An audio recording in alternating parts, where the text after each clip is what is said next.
Subaru added this new TS trim to the WRX lineup for 2025. TS stands for Tuned by STI, and it means that you get added performance equipment, a distinctive look, and a 6-speed manual as your only transmission choice. Let's take a closer look. This is a 2025 Subaru WRX TS.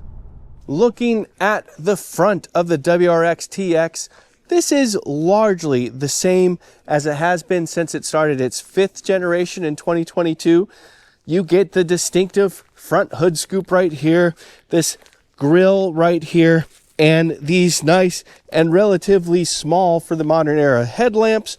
But you do now have this WRX in red on the front grille and back here on the rear tailgate, which I'll show you in a minute. And you do also get this new Galaxy Pearl paint, which you'll get a better look at in a moment as well. But generally, I'm happy that they've kept the shape the same because I think it's a good shape. I think the WRX is a known entity, body shape, sound, all the things, and Subaru maintained that with the 2025 TS, and I like it. I like how the headlights kind of get this like 2 points here and kind of forms with the body right here and kind of squares off as it gets to the far side here. It adds just a little bit of visual width to the car. I think they did a good job to imprint some pattern into the lower part of the grille here, and then it's nice to see these fog lights way out to the side like that, and a little bit of a hexagon pattern built into this up pouch here. This is not real grille. This is all blanked out. That's false. Real grille is up here, of course, and you do have real grille right here, and you do also have this nice, fairly subtle front spoiler below all that. It looks good. It works, and I'm glad that a WRX still looks like a WRX. This being a performance sedan, we do have aluminum front fenders on both sides and an aluminum hood. That helps take weight off the car and critically off the front end. I definitely appreciate that. But all right, the hood scoop's plenty obvious. Let's see what it's feeding underneath it.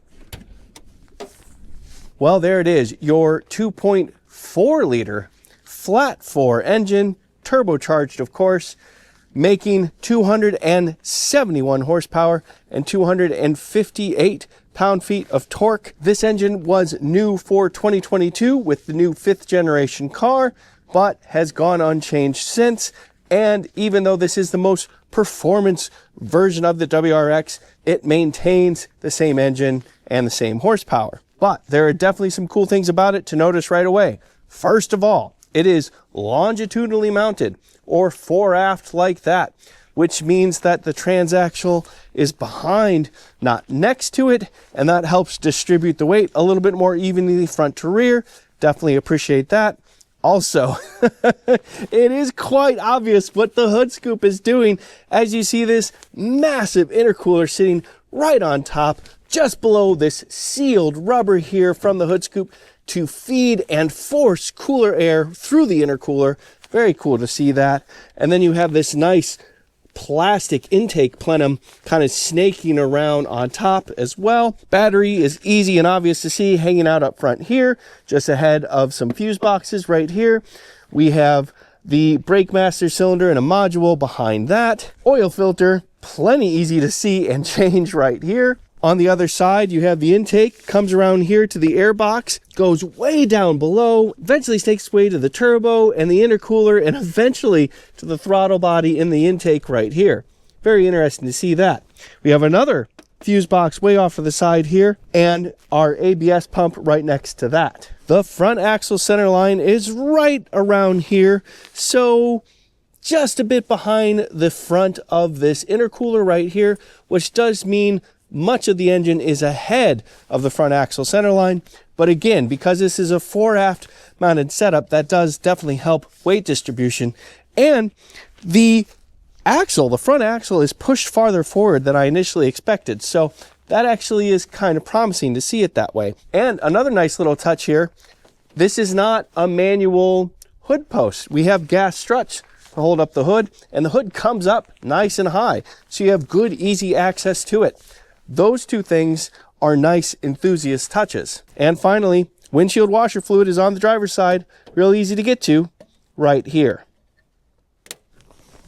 Looking at the car in profile, this gives you a nice look at the new for 2025 Galaxy Purple Pearl paint.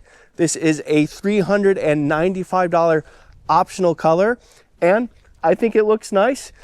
Unless it's getting direct light, it looks very blue to me, but in the direct light, you can see the purple. It's a very deep purple. It's a very nice color. A big part of the distinctive look for the TS portion of the WRX comes in profile, and it is courtesy of these 19-inch satin gray wheels that you see right here.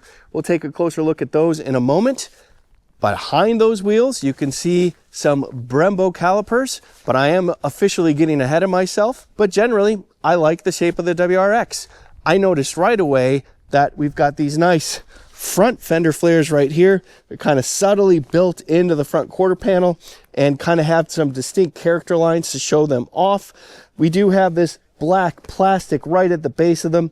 We do have a vent right here to help escape some air out of the front wheel well and help avoid a high pressure zone. Appreciate seeing that. And I think it's clever how the top of the headlight pretty much meets the top edge of the front fender flare right here, only to be outdone by the rear fender flare, which again has a line that builds into the back door and gets more pronounced as you go back and kind of blends into the top of the tail lights.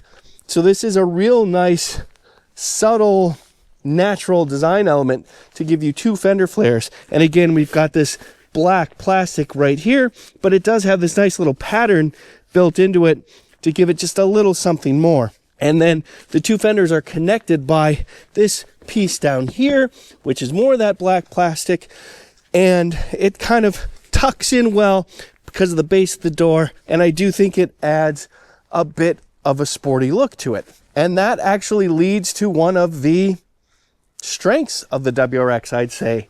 You have gloss black for the side view mirror covers, matte black for the window trim, as well as the B-pillar right there, and you do have one character line that kind of blends in at the start of the door and then goes through the front and rear door handles pretty much, but not that much else. Largely, the shape of the body speaks for itself, and I tend to like it that way. Less is more in that sense, and I just think it makes it look cool. I will go ahead and put the dimensions up on the screen right now for you to see and let you know that I have a lot more information in the description. Here's a closer look at these 19-inch satin gray finished wheels on the WRX TS with, frankly, a very cool design built into it. A lot of open space, so you can see that these are larger and cross-drilled rotors. We also have different brake pad material that are supposed to give a little bit more stopping power, a bit more feel. We also have 6-piston fixed front calipers right here by Brembo, nice and easy to see. And yeah, it definitely makes a more serious and purposeful look, not least of which wouldn't be the high-performance Bridgestone S007 tires. However, we are still in very early spring in Michigan here, and alas, it is below freezing, and we are still wearing winter tires on my test car. So I will not be able to personally feel the large amounts of lateral grip provided by the Bridgestones, but we're still going to get a sense of how this car feels in the chassis department nonetheless. And yes, it's the same size wheel and tire in back as it is in the front. Different brake rotor and caliper though. Looking at the car from the rear, first, here's that red WRX lettering that I spoke about as promised, just above the TS. Below that, tuned by STI. Subaru Technica International Incorporated, by the way. The rear is the busiest part of the design of the WRX, and ultimately my least favorite, but it's purposeful. It matches the rest of the car. I do really like this subtle rear spoiler baked into it, built into the back. And this is gloss black right for the spoiler, while the rest of it is body color. And I do like the look of the taillights. And again, respect that Subaru showed restraint to not make them super big. That part's cool. I'm also happy that the Subaru symmetrical all-wheel drive lettering is a tasteful size. But when we get to the bumper, this gets a little visually loud and busy, and I think just a touch too much. You've got this weird kind of bass drop here with this hexagon grill shaped here, and then you got what looks like faux diffuser right here, but then that's arrested by this like low lip right here, which doesn't quite add up, even though it's all faux anyway. And then you have these not at all subtle quad exhaust tips right here. They're real. They're very real. But I don't know if we needed to go quad tips. I think it would have been happier with dual tips. And they are just tips. It is a single exhaust all the way past the catalytic converter and then splits around the rear axle to these two mufflers. So yeah, this is not my favorite part of the design, but it's not bad. I like it. I just don't like it as much as the rest of the car. And to be fair, it does stick with the theme of this car generally. So yeah, it might work for some people. All right, let's check out trunk space. Well, there it is. 13 cubic feet of trunk space right here. You do have a reasonably low carryover point right here. Then it drops a good 6 inches till you get to the actual trunk floor. And underneath the floor, there is a little bit of extra storage right here. And it's currently holding like front license plate stuff and an inflation kit. So there's that. And then behind that, you do have a jack and a tow hook and some things to help out in those types of circumstances. But, you know, pretty straightforward, fairly Spartan, pretty appropriate for what a WRX has always been. And if you need more than 13 cubic feet of storage, that is easy to do. Pull a couple levers on the top of the second row and the seats fold down to give you more than 13 cubic feet. Okay, let's take a look at the inside. One thing that you'll notice right away for the TS are these distinctive bright blue accents that you see throughout the interior, on the doors, on the edges of the seat right here, and you can see it for the front as well, not to mention the top of the lower center console right there. This is for the TS and the TS alone, and I really appreciate that we have some color to lighten up an otherwise very dark interior. I am 5 feet 11 inches or 181 centimeters tall, and you see I have a few inches of knee room right here. Also, the seat bottoms are relatively high, so I have decent thigh support. I do not have quite enough headroom, but it is close. I don't have to slouch too much, and that is courtesy of the fact that we do not have any kind of moonroof in the TS.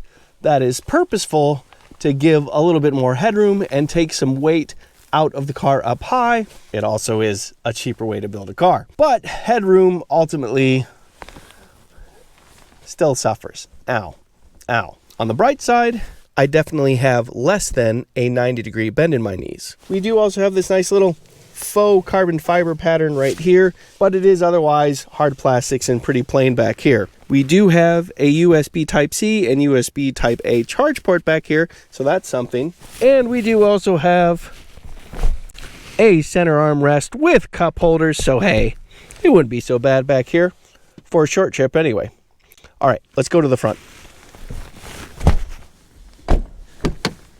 More blue accents on the door, of course, and on the seats, but check out these seats. These are Recaro sport seats, and they've got deep upper bolsters right here, and they are thick and snug, and deep lower bolsters as well that hold you in place really well. This is fantastic. Branded Recaro right there and embossed WRX TS right there. And that is, of course, on both of the front seats. The driver's seat is 8-way power adjustable. We do have a nicer Harman Kardon stereo system. That's all lovely.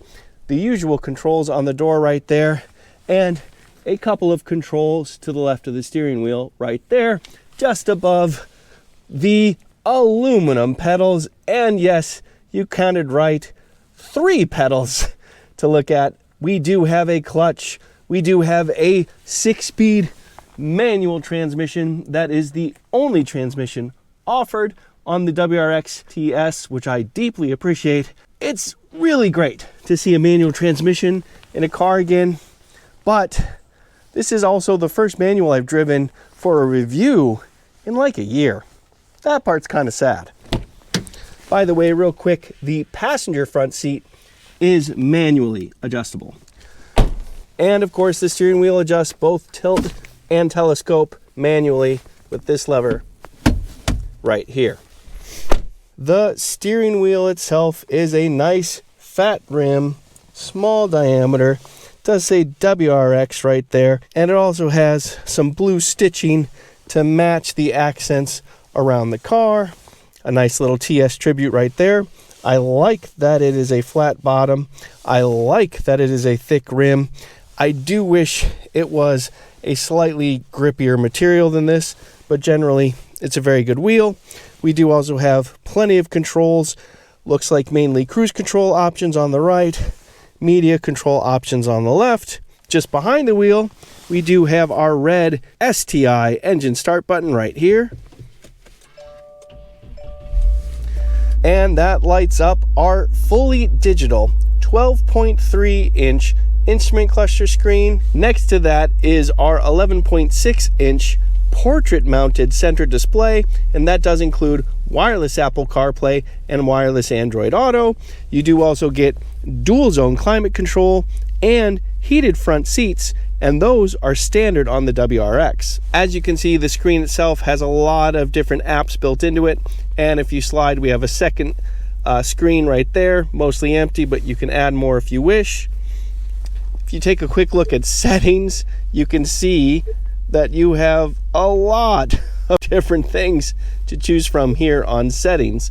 But my personal favorite is if you select the car right here. This gets into vehicle control, drive modes, which we'll talk about more in just a minute, but also all the different assistance settings and what you can turn on and off, and also some specifics about the other chimes and details like that. Also, if you go to car info, that shows some cool stuff. The longitudinal and lateral angle of the car, how power is distributed, and where you're at with maintenance schedules and all this kind of stuff. This is a new car. Beneath all that, we have a nice little tray here, a cigarette lighter plug style charge port right there, 3.5mm audio input, another USB Type-C, and another USB Type-A port right there. And beneath that, this glorious, beautiful 6-speed manual transmission. It is so good to see this. If memory serves, the last manual transmission I drove was a Porsche, so it's nice to be in something this affordable, relatively at least, and to be able to row my own. It's been a while, and I'm looking forward to using this some more. We also have a nice manual handbrake lever right here. I appreciate this very much as well. It's been a good long time since I've had anything other than an electric park brake. And next to that, we do have a little tray, a couple of nice and deep cup holders, and our lower center console right here. And that does have another cigarette lighter plug style port right there. Looking up, we have lights, and that's about it. Again, no moonroof, no problem.